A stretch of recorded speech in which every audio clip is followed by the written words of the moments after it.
ನಿಮಗೆಲ್ಲ ನನ್ನ ನಮಸ್ಕಾರಗಳು.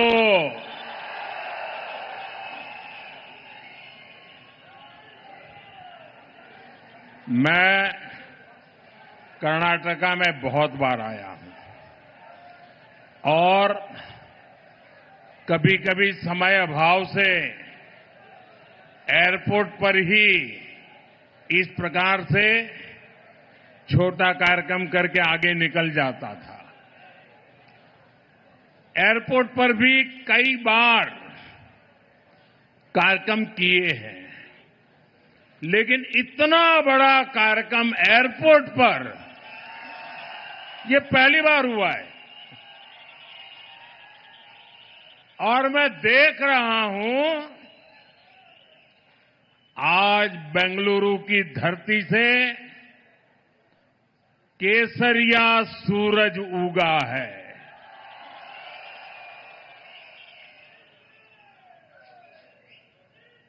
एक भाजपा कार्यकर्ता के तौर पर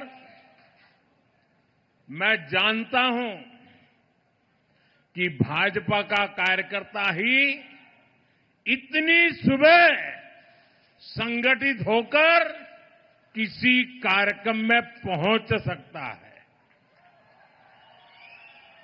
आप यहां इतनी बड़ी संख्या में आए हैं, मैं आपका बहुत बहुत आभारी हूं. और मैं देख रहा हूं आप सबकी आंखों में नजर आ रहा है, जिसको भी सुनने का अवसर आता है तो ऐसा लग रहा है कि बंगाल की जीत भी आप ही की जीत है. साथियों, आज 10 मई की ऐतिहासिक तारीख है. 1857 में 1857 में आज के ही दिन स्वतंत्रता संग्राम की पहली चिंगारी फूटी थी. समय के साथ ये चिंगारी एक बड़ी ज्वाला में बदल गई, जिसने गुलामी की बेड़ियों को जलाकर भस्म कर दिया. शौर्य और सामर्थ्य की ये विरासत, ये हमारी बहुत बड़ी ताकत है. इसी प्रेरणा से हमने 3 दिन पहले ऑपरेशन सिंदूर की पहली वर्षगांठ मनाई है.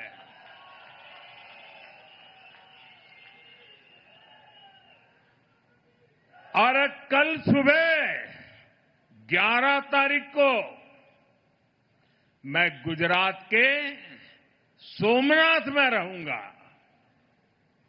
वहां सोमनाथ मंदिर के पुनर्निर्माण के 75 वर्षों का उत्सव मनाया जाएगा.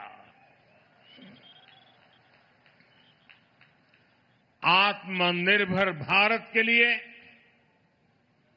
विकसित भारत के लिए ऐसे ऐतिहासिक अवसर हमें नई ऊर्जा से भरते हैं. मैं आज आपके बीच बेंगलुरु की इस धरती से माता अन्नम्मा, उन्हें श्रद्धापूर्वक नमन करता हूं. मैं नाड़ प्रभु केम्पे गौड़ा जी को भी प्रणाम करता हूं. साथियों, आज मैं ऐसे समय में बेंगलुरु आया हूं जब देश में चुनाव परिणामों पर चर्चा चल रही है. पुडुचेरी में लगातार दूसरी बार एनडीए की सरकार बनना, असम में लगातार तीसरी बार एनडीए की सरकार बनना, बंगाल में पहली बार बीजेपी को इतना बड़ा आशीर्वाद मिलना और अभी 2 सप्ताह पहले गुजरात के पंचायत और निकाय चुनावों में इतना भारी विजय हुआ कि गुजरात बीजेपी ने पुराने सारे रिकॉर्ड तोड़ दिए। साथियों, ये सब नया इतिहास रचने वाली घटनाएं हैं। साथियों, ये चुनाव परिणाम भारत की राजनीतिक दशा दिशा के लिए महत्वपूर्ण है। ये भारत के नौजवानों, महिलाओं, किसानों, गरीबों और मिडिल क्लास हर वर्ग का मूड दर्शाता है।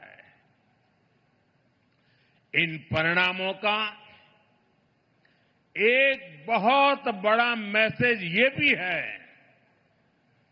कि अस्थिरता में घिरी इस दुनिया में भारत की जनता स्थिरता का मंत्र दे रही है। भारत की जनता कह रही है कि हमें स्पीड चाहिए,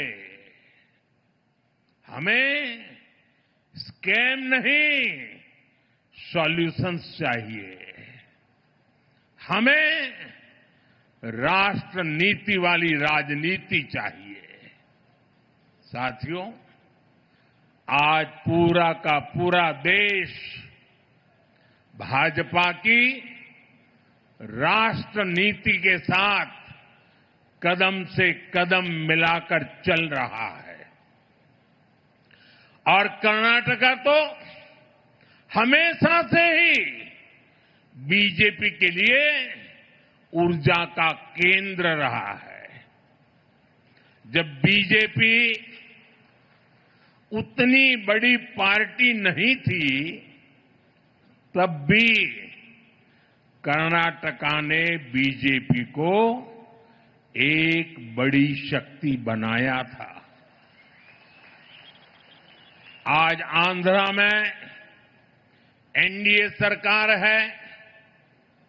अगर लोकसभा सदस्यों के हिसाब से देखें तो कर्नाटका में बीजेपी नंबर 1 है। तेलंगाना में बीजेपी नंबर 2 है। सिर्फ 10 साल पहले, यानी पिछले एक चुनाव के पहले, बंगाल में हमारे सिर्फ 3 एमएलए थे। यानी एक चुनाव के पहले 10 साल पहले जो चुनाव हुआ था, सिर्फ 3 एमएलए। आज वहां 200 से भी अधिक विधायकों के साथ भारतीय जनता पार्टी की सरकार है। अभी केरलम में भी हम 1 से 3 एमएलए तक पहुंच गए हैं और जब 3 पहुंच जाते हैं ना, तो वो दिन दूर नहीं जब केरलम में भी बीजेपी एनडीए की संख्या 3 से बढ़कर बहुमत के आंकड़े को पार कर जाएगी।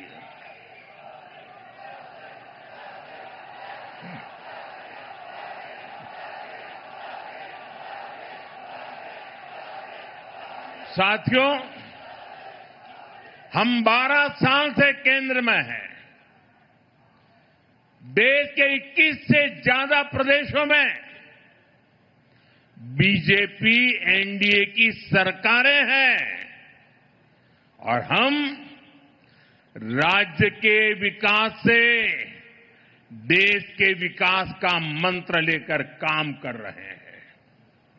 लेकिन दूसरी तरफ आप कांग्रेस को देखिए, जिस पार्टी को 40 साल पहले 400 से अधिक सीटें मिली थी, वो पिछले 3 इलेक्शन में सब कुछ मिलाकर भी 100 का आंकड़ा छू नहीं पा रहे हैं।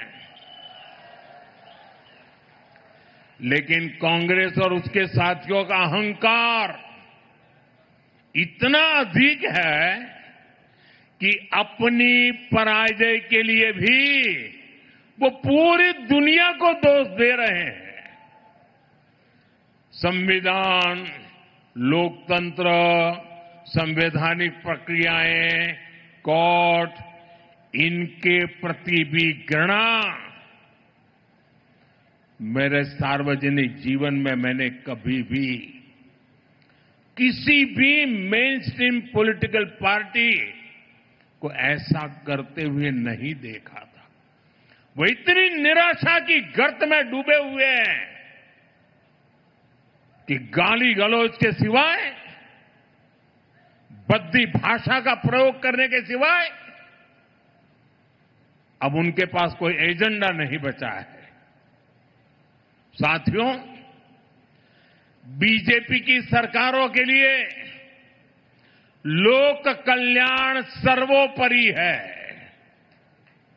और ये शब्द नहीं है, हमने जी करके दिखाया है, तभी तो 25 करोड़ लोग गरीबी से बाहर निकले हैं। हमारा मंत्र सबका साथ सबका विकास का है। हमारा मॉडल गुड गवर्नेंस का है। इसलिए हर राज्य में जनता बीजेपी को दूसरी बार, तीसरी बार फिर से सेवा करने का अवसर देती है। लेकिन कांग्रेस की कोई भी राज्य सरकार दूसरी बार सत्ता में वापस नहीं लौटी है। सरकार बनने के कुछ ही महीनों में कांग्रेस के प्रति एंटी इनकम्बेंसी शुरू हो जाती है। ऐसा इसलिए है क्योंकि कांग्रेस को सिर्फ विश्वासघात करना आता है। ये खुद भी झूठे हैं और उनकी गारंटियां भी झूठी है। कांग्रेस की सत्ता की किताब में गवर्नेंस का चैप्टर तो है ही नहीं है। यहां कर्नाटका में भी पिछले 3 साल से हम यही देख रहे हैं। जनता की समस्याएं सुलझाने के बजाय यहां की सरकार का ज्यादातर समय आपस के झगड़े सुलझाने में लग रहा है। ये तय नहीं हो पाता है कि ये मुख्यमंत्री कितने दिन रहेंगे। ये तय नहीं हो पाता कि दूसरे को मौका मिलेगा कि नहीं मिलेगा, लटकाए रखा है। इतना ही नहीं, ये मैं देख रहा हूं इनकी इकोसिस्टम तमिलनाडु में प्रक्रिया चल रही थी और इनकी इकोसिस्टम दिल्ली में बैठे बैठे देश को गुमराह करते थे कि देखो 4 तारीख को नतीजे आ गए, 5 हो गई, 6 हो गई, 7 हो गई, 8 हो गई, तमिलनाडु में सरकार नहीं बन रही है। अरे भाई, केरल में तो पूर्ण बहुमत है, वहां तो बना लो। ये इकोसिस्टम केरल के लिए चुप है, नेता नहीं तर्क पा रहे। 2.5 साल की फॉर्मूला करे कि 1-1 साल के 5 मुख्यमंत्री की फॉर्मूला करे, अभी तक उनको नतीजा हाथ नहीं लग रहा है। और अपने पार्टी के नेताओं को भी वादे करना और फिर पीठ में छुरा भोंकना, छत्तीसगढ़ में वही किया, राजस्थान में वही किया, कर्नाटका में अभी भी वो खेल चल रहा है। अब केरला की बारी है। साथियों, हिमाचल में तो कांग्रेस सरकार के हालत सुनकर के आप हैरान हो जाओगे। ये इनकी इकोसिस्टम है, मीडिया वाले बाहर बात आने नहीं देते। हिमाचल की हालत ये है, वे सरकारी कर्मचारियों को उनकी सैलरी तक नहीं दे पा रहे हैं। इधर तेलंगाना में क्या हाल है? किसानों को आत्महत्या के लिए मजबूर होना पड़ रहा है। यानी कांग्रेस जहां पर भी है, वहां या तो शाही दरबार की खातिरदारी में खजाने की लूट हो रही है या लूटे हुए पैसों के लिए झगड़ा हो रहा है। साथियों, कांग्रेस की पहचान आज एक परजीवी पार्टी की बन गई है और इसलिए वो पहला मौका मिलते ही अपने साथियों के साथ भी विश्वासघात करती है। और इसलिए ही कहा जाता है कि कोई ऐसा सगा नहीं जिसे कांग्रेस ने ठगा नहीं। अभी तमिलनाडु में ही देखिए, 25-30 साल से कांग्रेस का डीएमके के साथ घनिष्ठ संबंध था। डीएमके के साथ गठबंधन ने कितनी ही बार कांग्रेस को संकटों से बाहर निकाला और 2014 के पहले 10 साल उनकी जो सरकार थी, वो भी डीएमके के कारण टिकी थी। लेकिन क्या हुआ? जिस डीएमके के साथ 25-30 साल का जीने मरने का नाता था, हर पल जो डीएमके कांग्रेस की भलाई के लिए काम करती थी, लेकिन जैसे ही सत्ता का खेल कहीं और मुड़ गया, तो सत्ता के लालच में सत्ता भूखी कांग्रेस ने पहला मौका मिलते ही डीएमके की पीठ में छुरा भोंक दिया। परजीवी कांग्रेस को अब एक और पार्टी चाहिए जिसकी पीठ पर सवार होकर वो प्रासंगिक बनी रह सके। साथियों, कांग्रेस ने एक और विश्वासघात देश की बहनों बेटियों के साथ किया है। दशकों से कांग्रेस देश की महिलाओं की आंखों में धूल झोंकती रही है। कांग्रेस महिला आरक्षण का वादा करती थी और फिर अपने ही सहयोगी दलों से इसका विरोध करवाती थी। बड़ा खेल चला करता था। बीजेपी ने इस खेल को खत्म किया। महिलाओं के लिए 33% आरक्षण का कानून बनाया। लेकिन साथियों, कांग्रेस देश की सबसे बड़ी नारी विरोधी पार्टी है। इसलिए कांग्रेस ने संसद में नारी शक्ति वंदन संशोधन को गिरा दिया। ये संशोधन अगर पास हो जाता तो लोकसभा में कर्नाटका की सीटें कहीं अधिक हो जाती, बढ़ जाती। कर्नाटका से बहुत बड़ी संख्या में बहनें बेटियां एमएलए बनती, एमपी बनती, देश का भाग्य निर्णय करने में भागीदार बनती। लेकिन कांग्रेस ने ये नहीं होने दिया।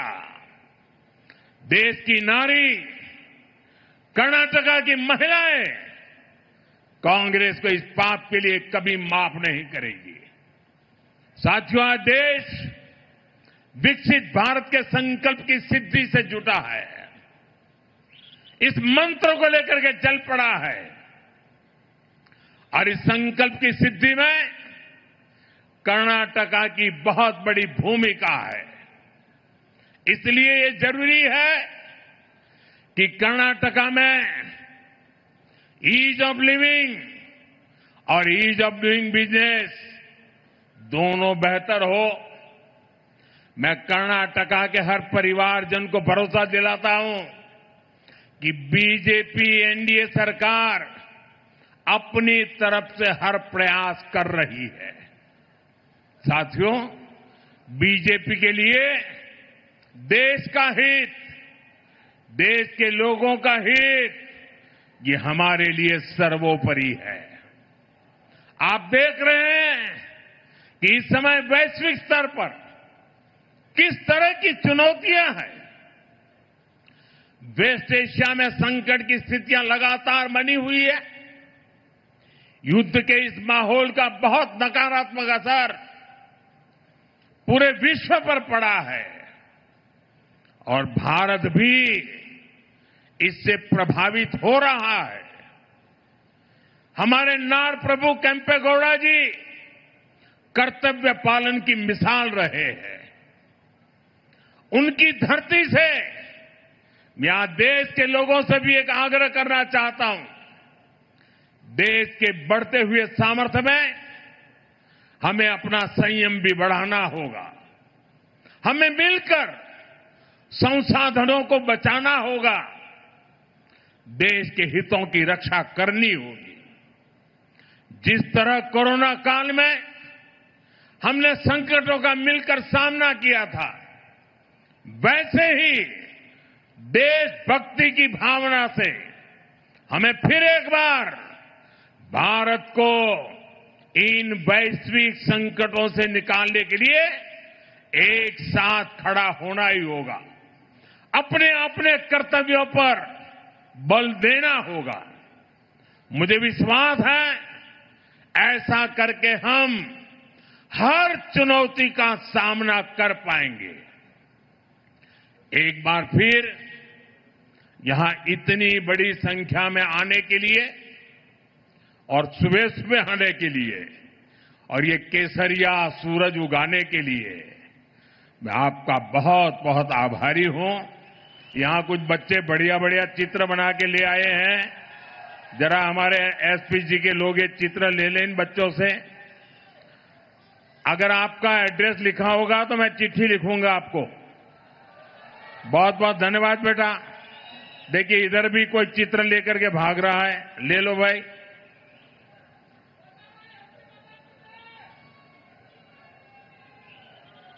भारत माता की, भारत माता की, भारत माता की।